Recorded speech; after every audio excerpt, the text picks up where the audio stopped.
Good morning, everyone.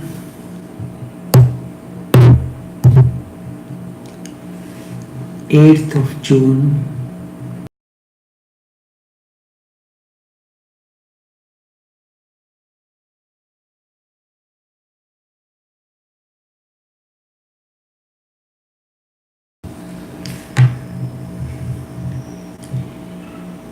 celebrating the life of Naqshbandi Sheikh Raghuber Dayal Raziallah Ta'ala or popularly known as Chacha Ji. Celebrating the life of Sheikh Naqshbandi Sheikh Raghuber Dayal.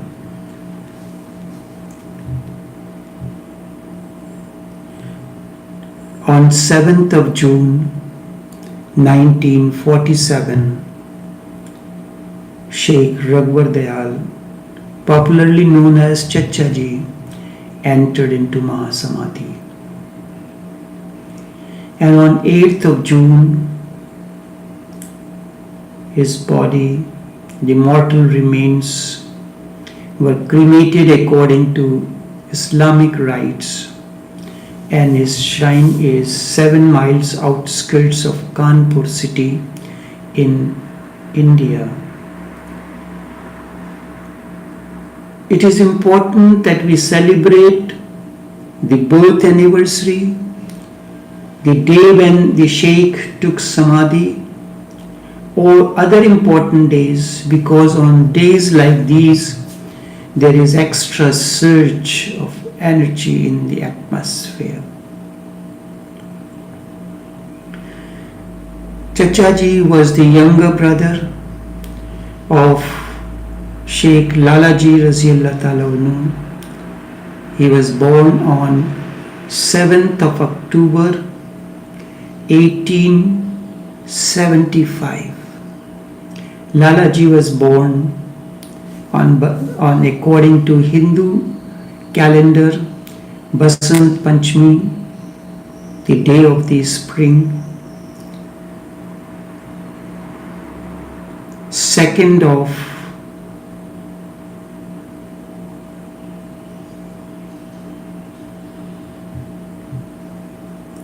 February 1873.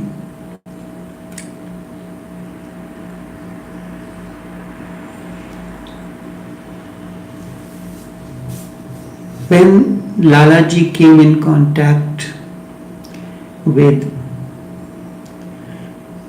Maulana Sheikh Fazl Ahmad Khan Raziallah Ta'ala,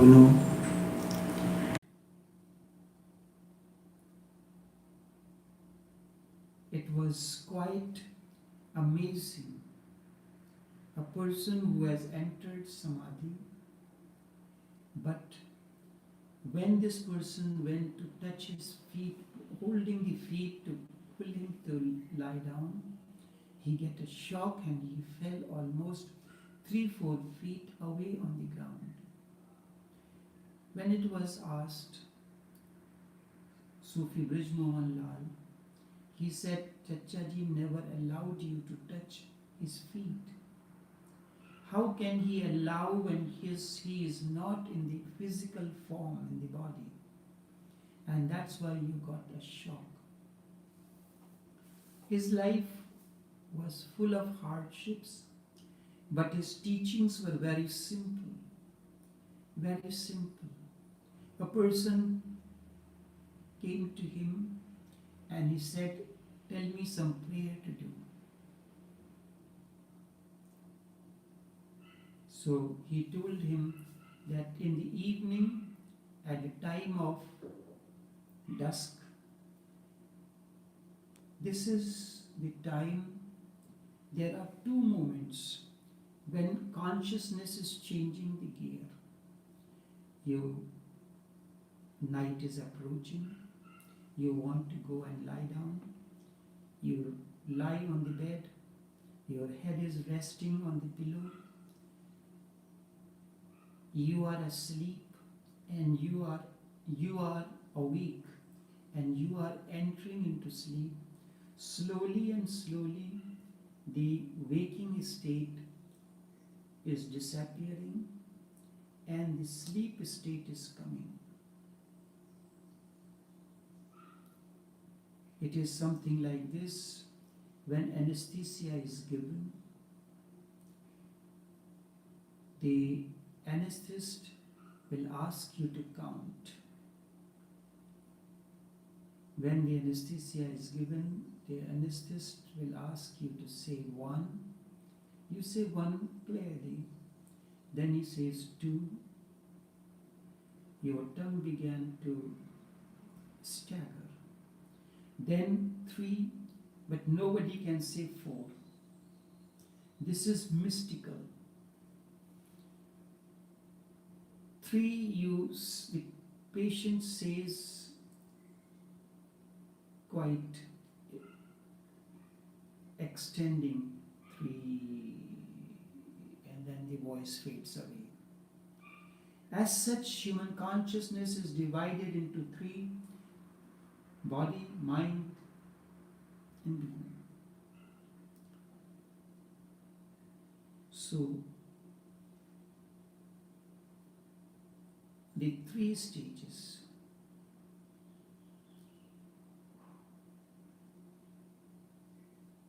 So, the consciousness is changing the gear.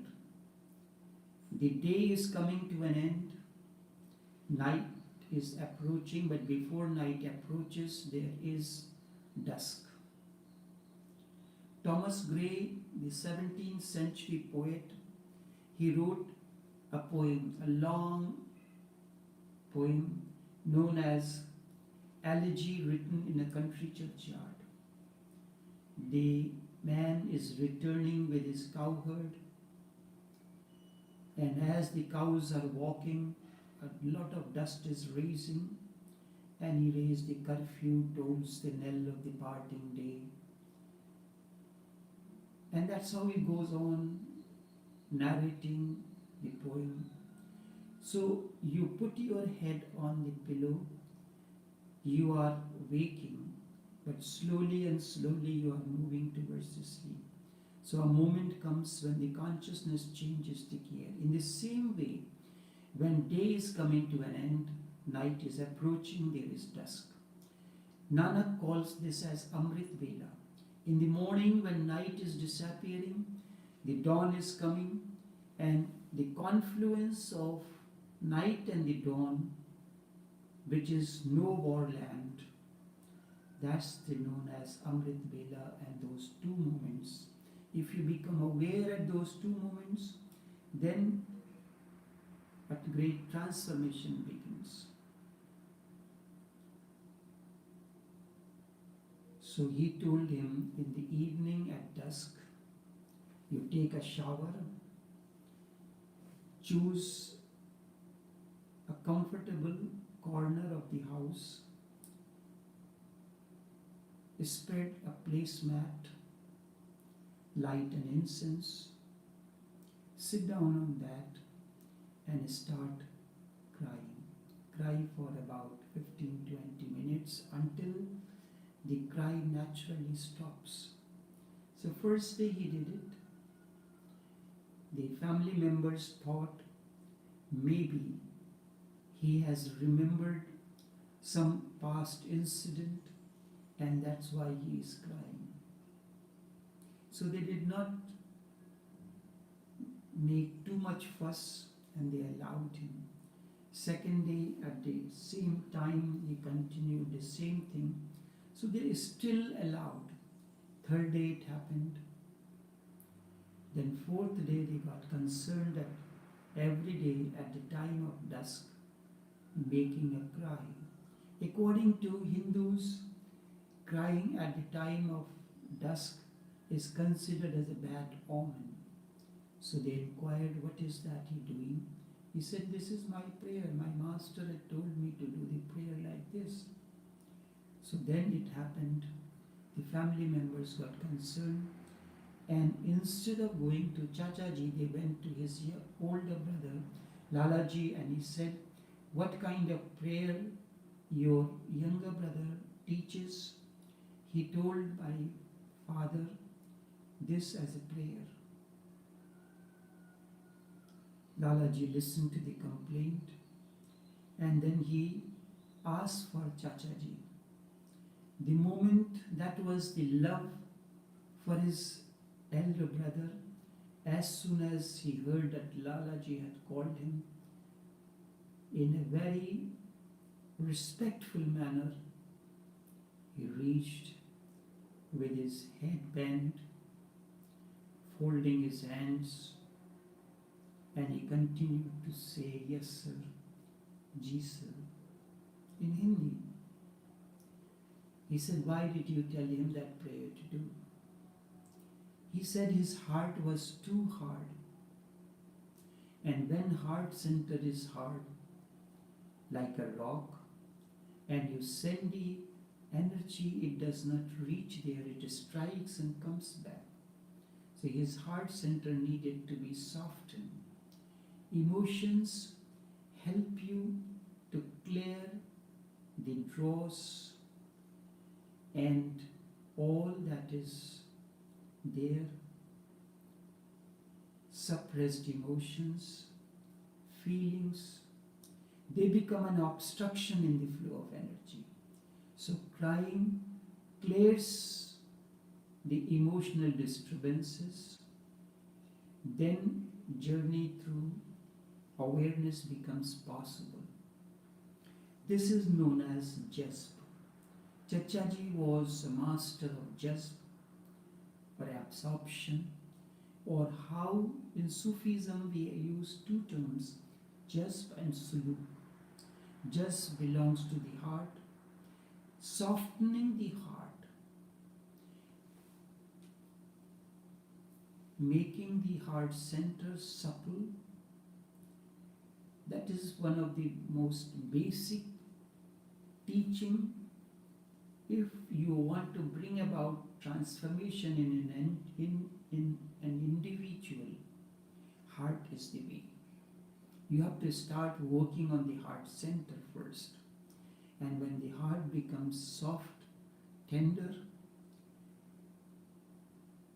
then you can move, you can direct it in such a way that nobody can rob you of your emotions. And along with that, when the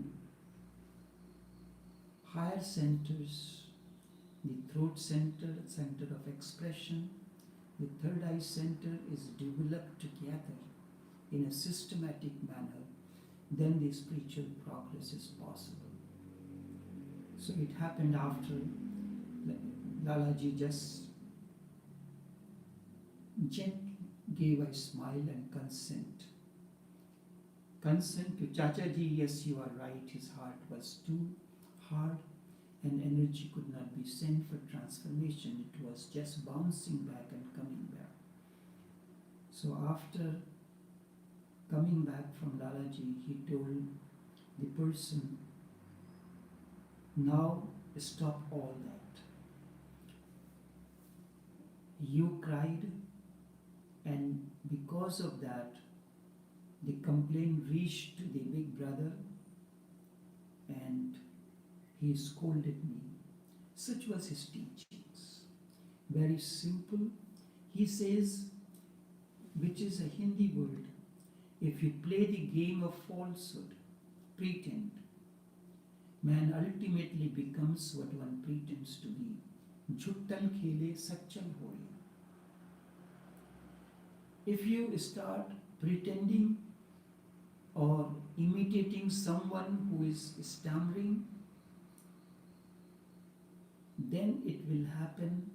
If you continue to do that, after some time you will start stammering naturally. In the beginning you are pretending, you are imitating the person, trying to tease him, but it becomes your way.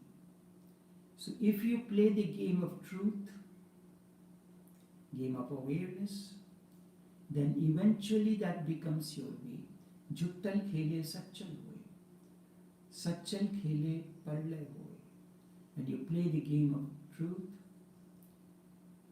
transformation happens, but rarely somebody plays the game of awareness. His teachings were very simple. One day he asked congregation, suppose you are holding a cup of tea in your hand and another person is holding a cup of milk, and somehow or the other in a crowd both of you get pushed, and from your cup tea spills, and from the cup of the other person milk spills. I ask you, why did it happen? You will simply say that I was in the crowd and somebody pushed me, and because of that push the milk spilled. The other will say, because somebody pushed me and I got imbalanced and tea spilled from my cup. Chachaji said it is wrong. There was another person who also got pushed, but nothing is spilled from him. Why? Because he did not have any cup in his hand. And the next one got also pushed. Nothing is spilled out of his cup because the cup was empty.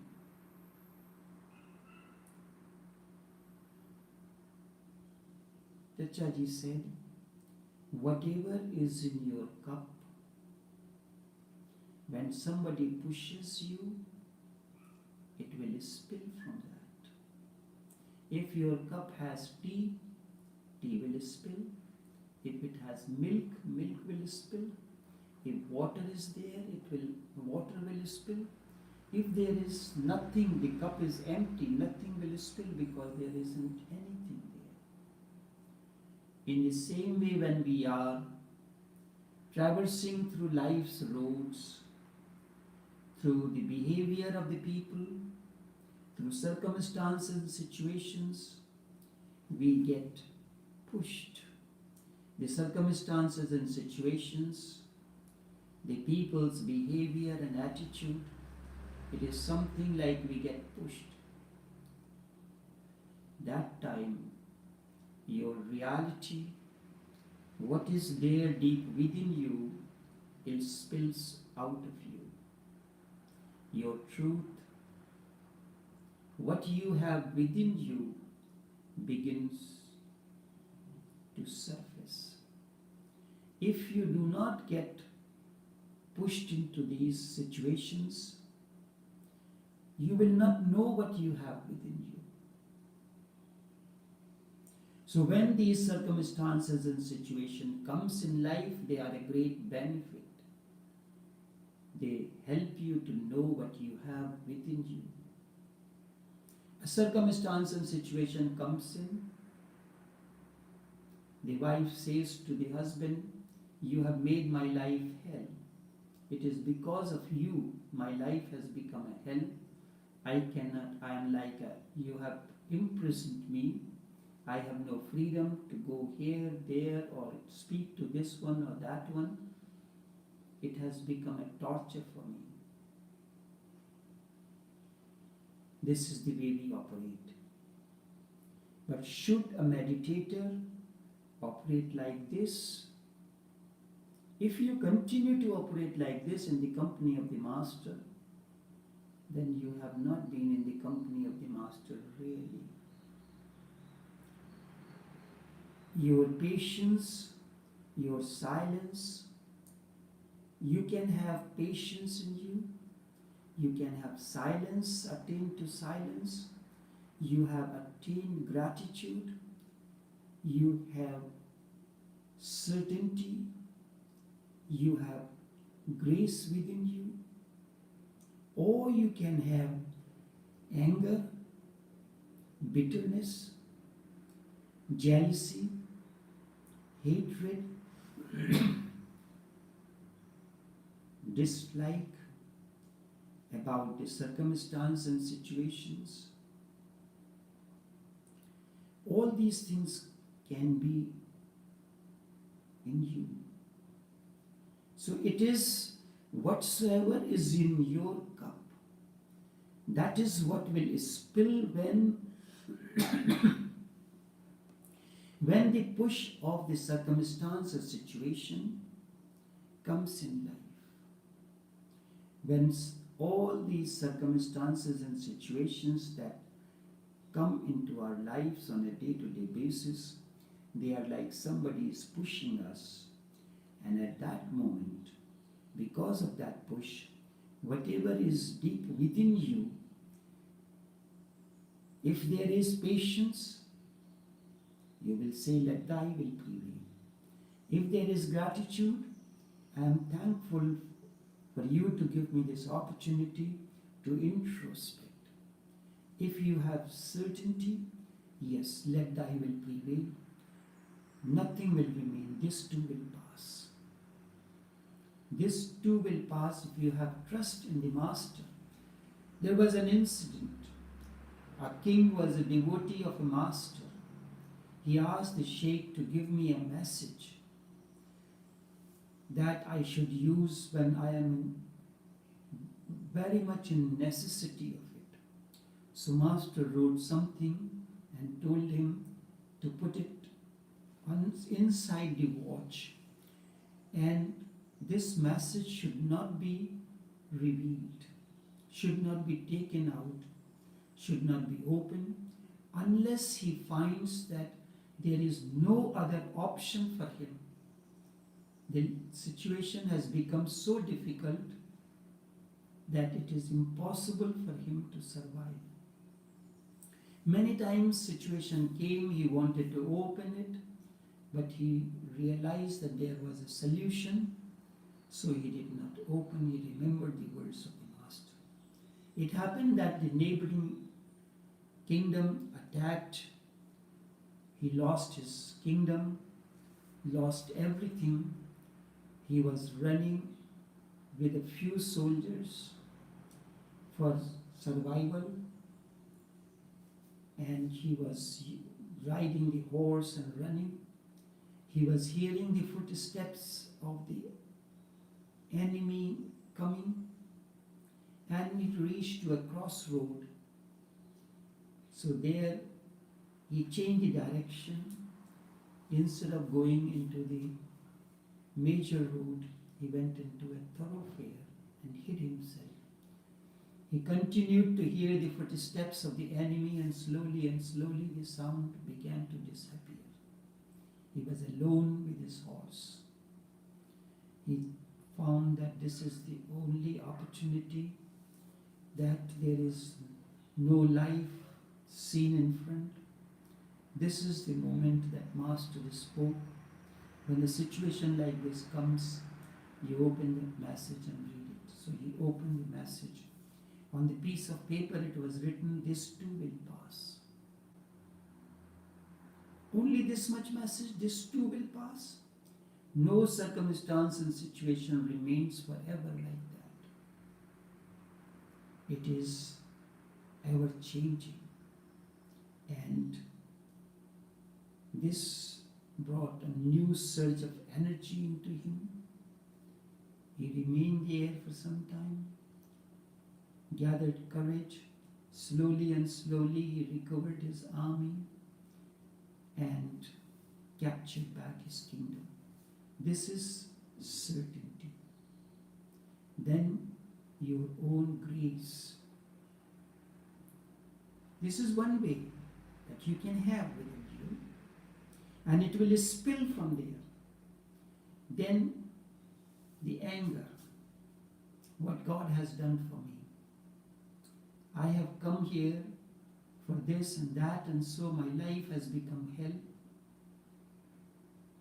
I am almost like a prison, nowhere to go, no one to talk to, or there is bitterness. All these things go together.